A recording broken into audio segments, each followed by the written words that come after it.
My valve pads are turned up. Today's job is to put them in the engine, then check the clearances to see if it's in spec. So it was this one.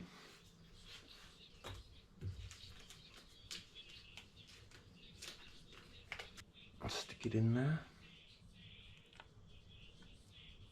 So that's a 180.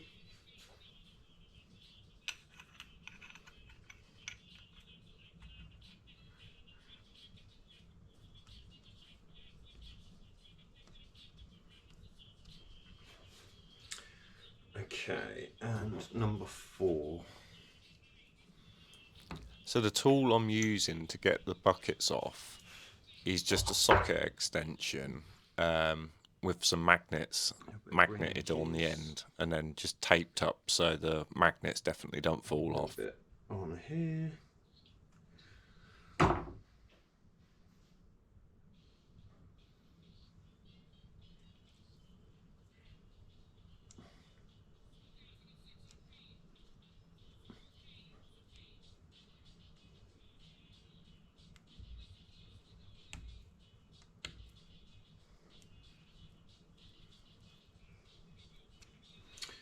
Okay, so that's the 180 in there as well.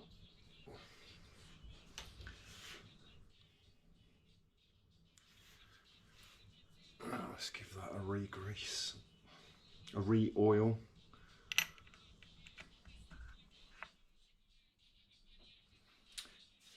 Does that spin?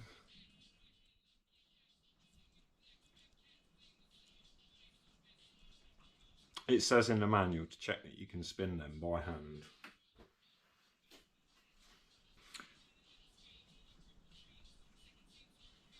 So then it should be a case of sticking it all back together. I'll time lapse getting the camshaft back in and the cam timing's done because I've done it in another video, and I'll link it on the screen here just in case, just for consistency. And I'll just leave this going fast so you can see what I'm doing. But if you need it explaining, I've done it in another video. Exactly what I've been doing, how I cheated with a spanner and a C spanner.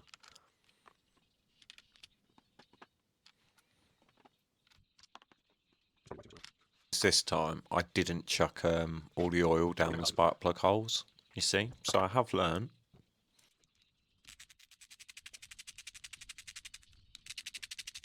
And I'm still using the correct star pattern that I said I did before, so I weren't just hamming it up for the video.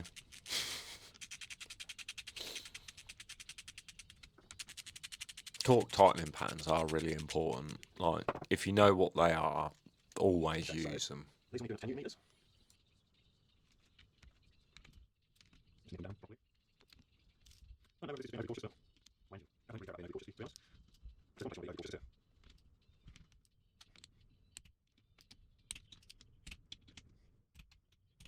Don't worry, I made sure they were right.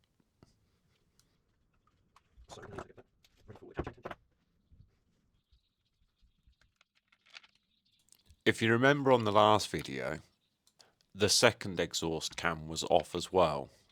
But I got lucky, as it was only slightly out, I managed to swap exhaust cam pad 1 and 2 around. So hopefully when I check everything, they should still be in spec.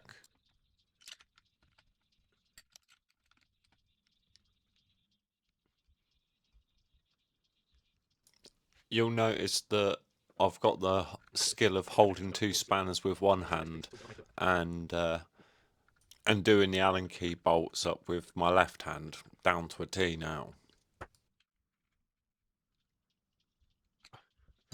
Okay, so now we need to turn the crank counterclockwise and listen carefully, see if anything breaks. If you're wondering why it's quite clunky to turn the crank, it's literally because you're turning the pistons and that they're doing the compression strokes and things like that. So it's going to have more resistance and then less resistance.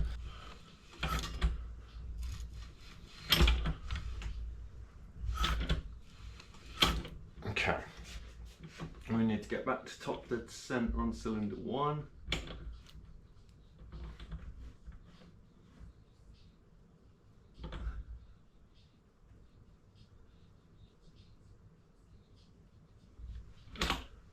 Okay, so you want to be top dead centre on the mark, but with these two cams pointing inwards. And then the timing mark should line up on this side, which they do. And then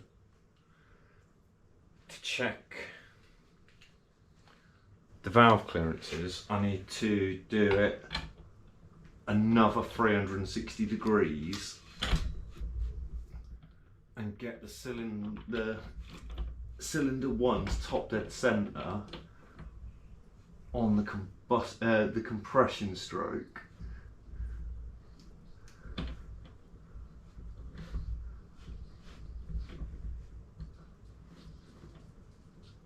Okay, which is that. And you notice that's like that, because on the cam chain markings, the intake will be pointing at the exhaust, and the exhaust should still line up, and the cams should be pointing outwards. I'll just check the clearances on. I don't know why I'm checking the intake. I ain't changed them, but you never know. So that's a 0.15, which is good. It actually felt good in the hole as well. I see. So this is a 0.2. Which doesn't fit, which is good because that's the maximum. The 0.25 went in on this side, which is good because the minimum is 0.24. 0.3, which is the maximum for this side, which don't fit. Great. So all of that side is in spec. Now we need to do 270 degrees.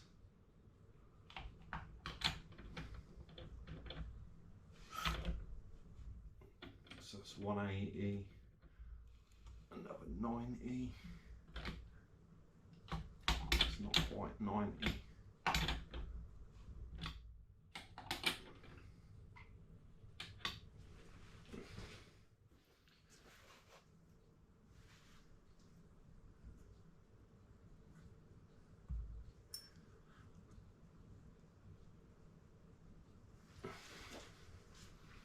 Okay. So that should be top dead centre on cylinder 2. The cams are pointing out, which is what they should do. And the exhaust marker on the intake cam is pointing at the exhaust.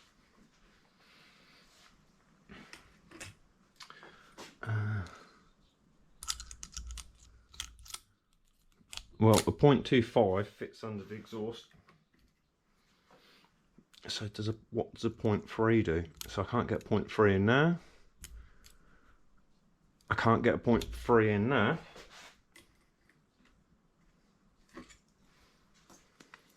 So a 15 on the intake.